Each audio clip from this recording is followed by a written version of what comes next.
नमस्ते दोस्तों। आज सुनिए, पति बनना बहुत मुश्किल है। शेखर के लिए मन लगाकर चाय बनाई थी, पर बाहर जाने की हड़बड़ी दिखाते हुए एकदम झपट कर उसने प्याला उठा लिया और एक ही घूंट में पी गया।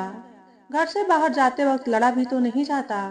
वह तो दिन भर बाहर रहेगा और मैं पछताती रहूंगी।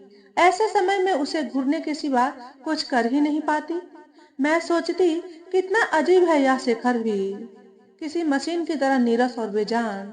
उसके होठों पर कौकहे देखने के लिए तो आदमी तरस ही जाए। उसका हर काम बटन दबाने की तरह होता है। कई बार तो मारे गुस्से के आंखें भर आती, कभी कभी तो सिसक भी पड़ती, पर कहती उससे कुछ भी नहीं।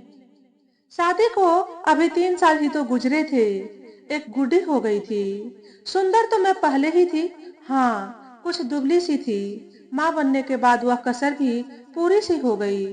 आईने में जब भी अपने को देखती हूँ तो सोचती हूँ कि शेखर अंदर से अवश्य मुर्दा है, वरना मुझे देखकर जरा सी भी प्रशंसा न करे, असंभव है। कॉलेज में तो मेरे लिए नारा ही था, एक अनार 100 बीमार। दूसरी ओर पड़ोस में ही किशोर बाबू की लड़की थी नीरू। बस सामान्य सी कदकाठी की थी, सुंदरता के किसी भी मापदंड पर खरी नहीं उतरती थी। परंतु वह जिससे प्यार करती थी, वह उसकी एक एक अदा पर ऐसी तारीफों के पुल बांधता कि वह आत्मविभोर हो जाती। दिन रात नीरू के होठों पर मुस्कान थिरकती रहती। कभी कभी उसकी बहनें भी उससे जल उठती। नीरू मुझसे कहती, क्या करूं दीदी, वह मुझसे खूब प्यार भरी बातें करता है, हर समय मेरी प्रशंसा करता रहता है। मैं मुस्कुराऊं कैसे नहीं। कल मैं उसके लिए गाजर का हलवा बनाकर ले गई तो उसने इतनी तारीफ की कि मेरी सारी मेहनत सफल हो गई। वास्तव में नीरू की बात गलत न थी। अब कोई मेहनत करके आग की आंच में पसीने पसीने होकर खाना बनाए और खाने वाला ऐसे खाए जैसे कोई गुनाह कर रहा हो, तब बनाने वाले पर क्या गुजरती है, यह कोई भुक्तभोगी ही जान सकता है। जाने शेखर ही ऐसा क्यों है। कभी कभी सोचती हूँ, उसकी अपनी परेशानियां होंगी जिनमें वह उलझा रहता होगा। दफ्तर की भी क्या कम भागदौड़ है। बिक्री अधिकारी है, आज यहाँ है तो कल वहाँ है। आज इस समस्या से उलझ रहा है तो कल किसी दूसरी परेशानी में फंसा है। परंतु फिर यह तर्क भी बेकार लगता है। सोचती हूँ, एक शेखर ही तो बिक्री अधिकारी नहीं है, हजारों होंगे। क्या सभी अपनी पत्नियों से ऐसा ही व्यवहार करते होंगे? वैसे आर्थिक रूप से शेखर बहुत सुरक्षित है। उसका वेतन हमारी गृहस्थी के लिए बहुत अधिक ही है। वह एक भरे पूरे घर का ऐसा मालिक भी नहीं है कि रोज नई नई उलझनों से पाला पड़े। परिवार में पति पत्नी के अलावा एक गुड्डी ही तो है। सब कुछ तो है शेखर के पास, बस केवल नहीं है तो उसके होठों में शब्द और एक प्रेमी अथवा पति का उदार मन। इसके साथ नीरू तो 2 पल भी न रहे। मुझे याद नहीं पड़ता कि कभी शेखर ने मुंह पर मेरे व्यवहार या सुंदरता की तारीफ की हो, मुझ पर कभी मुग्ध होकर स्वयं को सराहा हो। अब उस दिन की ही बात लो। नीरू ने गहरे पीले रंग की साड़ी पहन ली थी, जो कि उसके काले रंग पर बिल्कुल ही बेमेल लग रही थी। परंतु रवि जाने किस मिट्टी का बना था कि वह नीरू की प्रशंसा में शेर पर शेर सुनाता रहा। नीरू को तो जैसे खुशी के पंख लग गए थे। वह आते ही मेरी गोद में गिर पड़ी थी।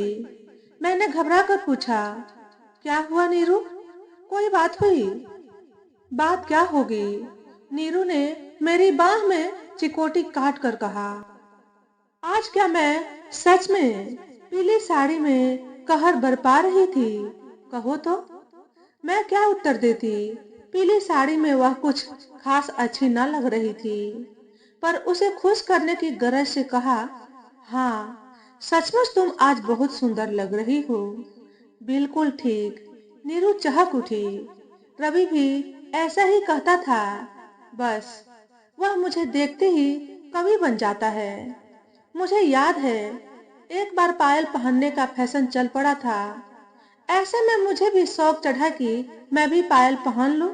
मेरे पैर पायलों में बंद कर निहायत सुंदर हो उठे थे। जिसने भी उन दिनों मेरे पैर देखे बहुत तारीफ की। पर चाहे मैं पैर पटक कर चलूं या साड़ी उठाकर चलूं, पायलों का सुंदर जोड़ा चमक चमक कर भी शेखर को अपनी ओर न खींच पाया था। एक दिन तो मैंने खींच कर कहा, कमाल है, पूरी कॉलोनी में मेरी पायलों की चर्चा हो रही है, पर तुम्हें ये अभी तक दिखाई ही नहीं दी। शेखर ने चौंक कर कहा, यह वही पायलों का सेट है ना, जो पिछले महीने खरीदा था? बिल्कुल चांदी की लग रही है। अब कैसे कहती कि चांदी या पायलों को नहीं? शेखर साहब, मेरे पैरों के बारे में कुछ कहिए। असल बात तो पैरों की तारीफ की है, पर कह न पाई थी। यह भी तो तभी की बात है। नीरू ने भी मेरी पसंद की पायलें खरीदी थी। उन्हें पहनकर वह रवि के पास गई थी। बस जरा सी ही तो उनकी झनकार होती थी, मगर बड़ी दूर से ही वे रवि के कानों में बजने लगी थी। रवि ने मुग्ध भाव से उसके पैरों की ओर देखते हुए कहा था, तुम्हारे पैर कितने सुंदर हैं नीरू। कितनी छोटी छोटी बातों की समझ थी रवि में। सुन सुन कर अचरज होता था। अगर नीरू ने उससे शादी कर ली तो दोनों की जिंदगी कितनी प्रेममय हो जाएगी। मैं नीरू को सलाह देती, नीरू रवि से शादी क्यों नहीं कर लेती? पर नीरू को मेरी यह सलाह नहीं भाती।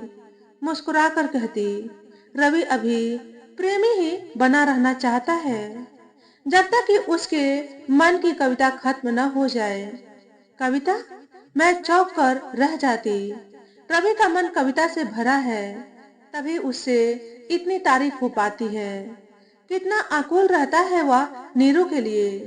शेखर के मन में कविता ही नहीं बची है, वह तो पत्थर है, एकदम पत्थर। सामान्य दिनों को अगर मैं नजरअंदाज भी कर दूं तो भी बीमारी आदि होने पर तो उसे मेरा ख्याल रखना ही चाहिए। इधर बीमार पड़ी, उधर डॉक्टर को फोन कर दिया, फिर दवाइयाँ आई और मैं दूसरे दिन से ही फिर रसोई के कामों में जुट गई। मुझे याद है एक बार मैं फ्लू की चपेट में आ गई थी।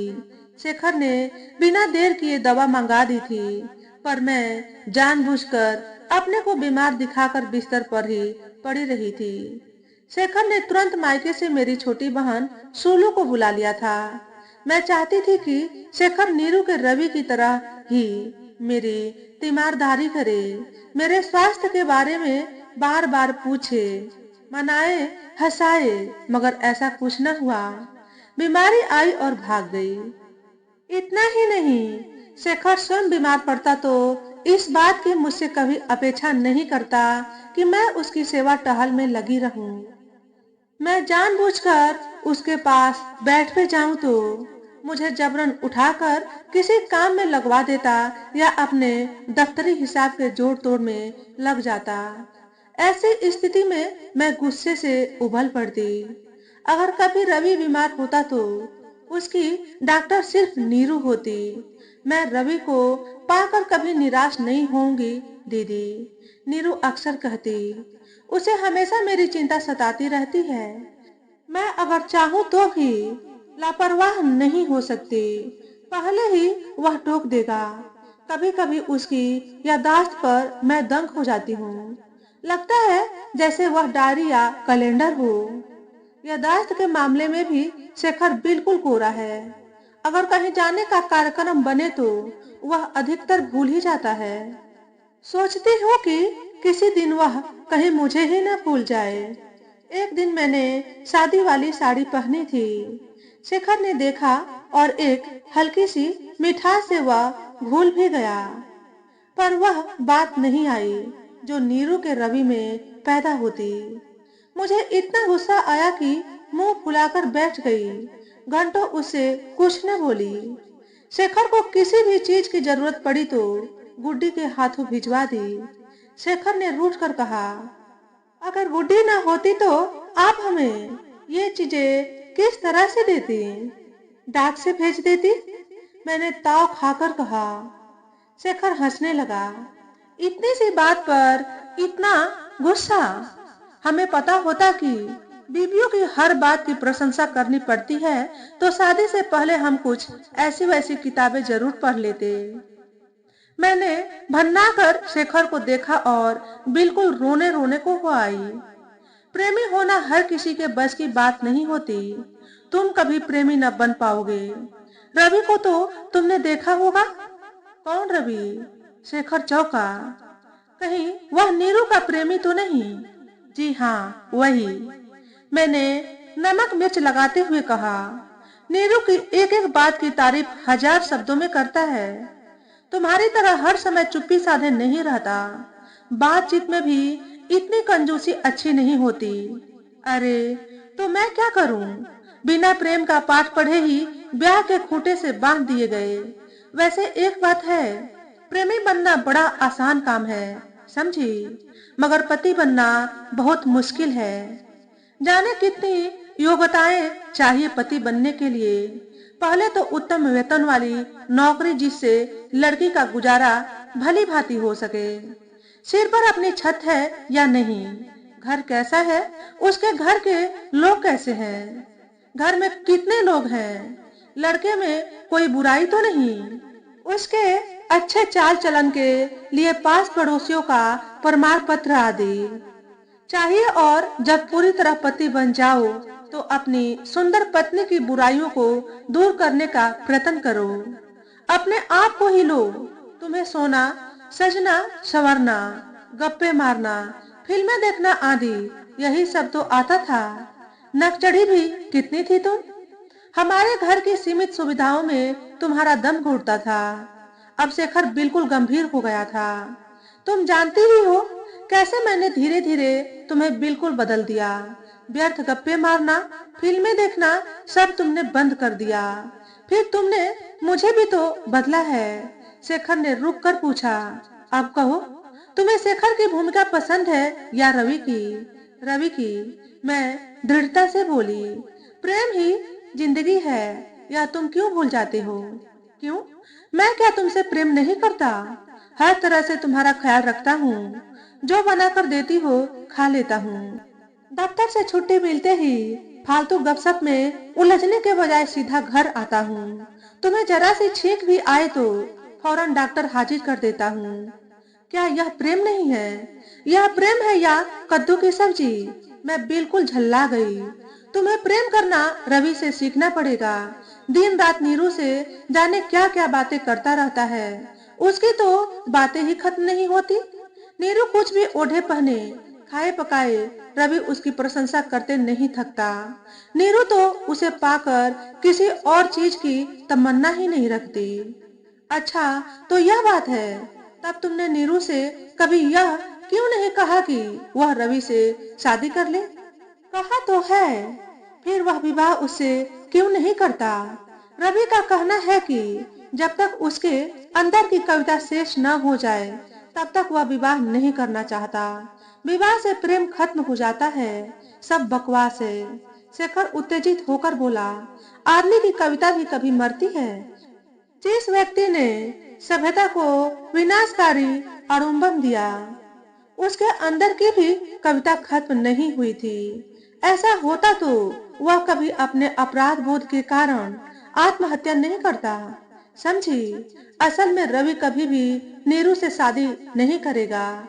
यह सब उसका एक खेल है, धोखा है। क्यों? मैंने घबरा कर पूछा। असल में बात तो प्रेमी और पति बनने के अंतर की है। यह रवि का चौथा प्रेम है। इससे पहले भी उसने 3 लड़कियों से प्रेम किया था। जब पति बनने का अवसर आया वह भाग निकला। प्रेमी बनना बड़ा आसान है। कुछ हुस्न इसके सिर रट लो, कुछ विशेष आदतें पाल लो, और सबसे बड़ी बात अपने सामने बैठी महिला की जी भर कर तारीफ करो। बस आप सफल प्रेमी बन गए। जब भी शादी की बात आएगी देखना कैसे दुम दबाकर भाग निकलेगा। तुम देखती चलो, आगे आगे होता है क्या? अब भी तुम्हें शिकायत है कि मैं रवि जैसा प्रेमी क्यों नहीं हूँ? और अगर है तो ठीक है, कल से मैं भी कविता गजल की पुस्तकें लाकर तैयारी करूंगा। कल से मेरी नौकरी बंद, गुड्डी की देखभाल बंद, तुम्हारे शिकवे शिकायतें सुनना बंद, बाजार घर का काम बंद, बस दिन रात तुम्हारे हुस्न की तारीफ करता रहूंगा। शेखर के भोलेपन पर मेरी हंसी छूट गई। अब मैं कहती भी क्या, क्योंकि यथार्थ की जमीन पर आकर मेरे पैर जो टिक गए थे। तो दोस्तों, आज के वीडियो में बस इतना ही। अगर हमारे द्वारा बताई गई कहानी थोड़ी सी भी अच्छी लगी हो तो वीडियो को लाइक और शेयर करें। चैनल पर पहली बार आए हो तो चैनल को सब्सक्राइब करके बेल नोटिफिकेशन को ऑल पर सेट कर लें, ताकि आपको ऐसे ही अच्छे अच्छे वीडियो देखने को मिले। हमेशा खुश रहें, हमेशा स्वस्थ रहें। वीडियो देखने के लिए आपका बहुत बहुत धन्यवाद।